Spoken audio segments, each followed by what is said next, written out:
আসসালামু আলাইকুম প্রিয় গ্রাহক।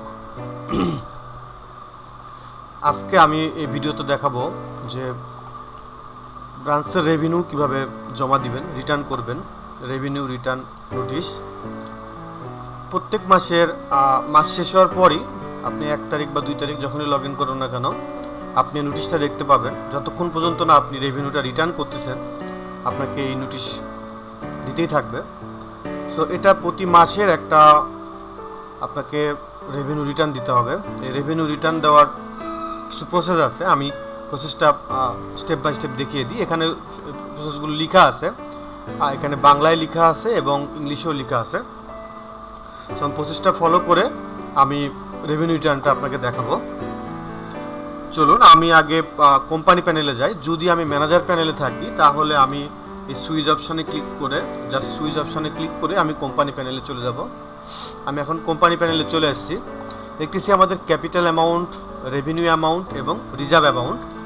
সো এই কোম্পানি প্যানেলের যদি আপনি ব্রাঞ্চের একটা ওয়ালেট থাকবেই, যেমন এটা একটা ব্রাঞ্চের ওয়ালেট। এই ব্রাঞ্চের ওয়ালেট ছাড়াও আপনি যদি আপনার কোম্পানির ক্যাপিটাল, রেভিনিউ এবং রিজার্ভ অ্যামাউন্টটা মেনটেন করতে চান, যিনারা করতে চান তাদের জন্য এই কোম্পানি প্যানেল। এই কোম্পানি প্যানেলের আমি ইনভেস্টমেন্টে যাব। ইনভেস্টমেন্টে গিয়ে মান্থলি রেভিনিউ নামের যে অপশানটা আছে, এই মান্থলি রেভিনিউ অপশানে গিয়ে আমি মাসগুলো সিলেক্ট করব। পরবর্তী মিনিমাম একটি মাস আমরা রেভিনিউ রিটার্ন করলেও আমরা সফটওয়্যার অ্যাক্সেস পাবো। সো আমি জুন মাসটা সিলেক্ট করলাম, করে সাবমিট দিলাম। আমি জুন মাসটা সিলেক্ট করে সাবমিট দিয়ে দেখতেছি যে আমার লোনের ইন্টারেস্ট আসছে 2792 টাকা 98 পয়সা, মানে লোন থেকে আমার ইন্টারেস্ট আসছে এত টাকা। আর কিছু পেনাল্টি আছে, সব মিলিয়ে আমার 4342 টাকা 98 পয়সা হচ্ছে আমার ইনকাম। এবং আমার টোটাল এমপ্লয়ি স্যালারি হিসেবে খরচ গেছে 25,500 টাকা।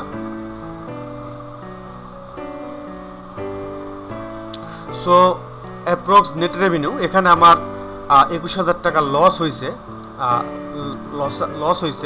এখন আমি দেখতে পাচ্ছি ব্রাঞ্চের রেভিনিউ, উত্তরা ব্রাঞ্চ, এটা আমাদের রিমেইন রেভিনিউ। আমাদের এত টাকা রেভিনিউ অলরেডি আমাদের কোম্পানিতে আছে। ব্রাঞ্চের ওয়ালেট আছে এত টাকা। অ্যাকচুয়াল রেভিনিউ লস হয়েছে 21,000 টাকা, এই মাসের জন্য লস হয়েছে। এই মাস বলতে আমাদের জুন মাসের জন্য লস হয়েছে। যেহেতু আমাদের যখন লস হবে তখন আপনাকে রেভিনিউ রিটার্ন জিরো অটোমেটিকলি চলে আসবে, আপনাকে জিরো রিটার্ন দিতে হবে। আচ্ছা, সাবমিট করলাম। সাবমিট করে আমরা দেখতে পাচ্ছি যে রেভিনিউ রিটার্ন সাকসেসফুলি হয়েছে এবং এখানে একটা রেভিনিউ রিটার্নের একটা হিস্টোরি আছে। দেখেন রেভিনিউ রিটার্নের একটা হিস্টোরি আছে। আমি দেখতে পাচ্ছি উত্তরা ব্রাঞ্চের জুন 2025-এ লস হয়েছে 0 টাকা আমরা রিটার্ন করছি, মানে 21,000 টাকা লস হয়েছে, আমরা 0 টাকা রিটার্ন করছি। আমরা চাইলে আপনাকে লাভের অংশটাও দেখাইতে পারি। চলেন আমি আরেকটা যাই, এপ্রিল মাস। আমি এপ্রিল মাসটা সিলেক্ট করে দেখি। দেখেন এপ্রিল মাসটা এখানে আমি দেখতে পাচ্ছি যে আমাদের member admission fee, loan process fee, লোনের ইন্টারেস্ট সব কিছু মিলে আমাদের 15,075 টাকা আমাদের ইনকাম হয়েছে এবং খরচ হয়েছে কোনো খরচ হয় নাই, বা যদিও খরচ হয়ে থাকে তাহলে খরচ এখানে আসতো, খরচ হয় নাই যেহেতু। সো এখন আমরা দেখতে পাচ্ছি আমাদের রিমেইন ব্যালেন্স আছে, মানে আমাদের কোম্পানির রেভিনিউ ব্যালেন্স আছে এত টাকা। ব্রাঞ্চের ওয়ালেট, মানে ব্রাঞ্চের ওয়ালেটে এত টাকা আছে এই উত্তরা ব্রাঞ্চে। এবং অ্যাকচুয়াল রেভিনিউ আমাদের প্রফিট হয়েছে কত টাকা? 15,075 টাকা। এখন আমি যদি এই 15,075 টাকা আমি যদি এখান থেকে রিটার্ন করে দেই, চলুন আমরা এই টাকাটা রিটার্ন করে দেই। যদি এই টাকাটা আমি রিটার্ন করে দেই তাহলে আমাদের এই যে ব্রাঞ্চের যে ওয়ালেট আছে, ব্রাঞ্চের যে মূল ওয়ালেট থাকবে, আমরা একবার ব্রাঞ্চ ওয়ালেটটা দেখে নিই। এই দেখেন ব্রাঞ্চ ওয়ালেট, এখানে যে ব্রাঞ্চ ওয়ালেট থাকবে উত্তরা ব্রাঞ্চের জন্য এত টাকা আছে, এখান থেকে কেটে নিবে।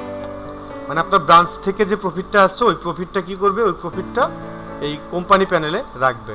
এখানে আমি দেখতে পাচ্ছি কোম্পানির প্যানেলটা দেখি, এই যে দেখেন এই যে এই কোম্পানির ক্যাপিটাল অ্যামাউন্ট, রেভিনিউ অ্যামাউন্টে, এই রেভিনিউ অ্যামাউন্টে সে রেখে দিবে।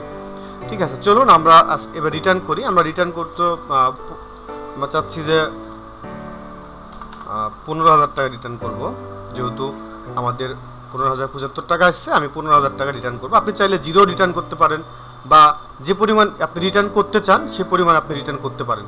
সো আমি 15,000 টাকা রিটার্ন করতে চাচ্ছি, যে 15,075-এর মধ্যে আমি 15,000 টাকা রিটার্ন করবো। সাবমিট দিলাম। এটা আমার কমপ্লিট হয়ে গেছে।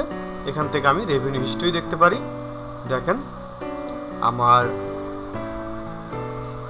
এই যে এপ্রিল মাসের জন্য আমার উত্তরা ব্রাঞ্চ, এপ্রিল মাসের জন্য আমার প্রফিট হয়েছে 15,075 টাকা 23 পয়সা ছিল আমাদের হচ্ছে রেভিনিউ অ্যামাউন্ট।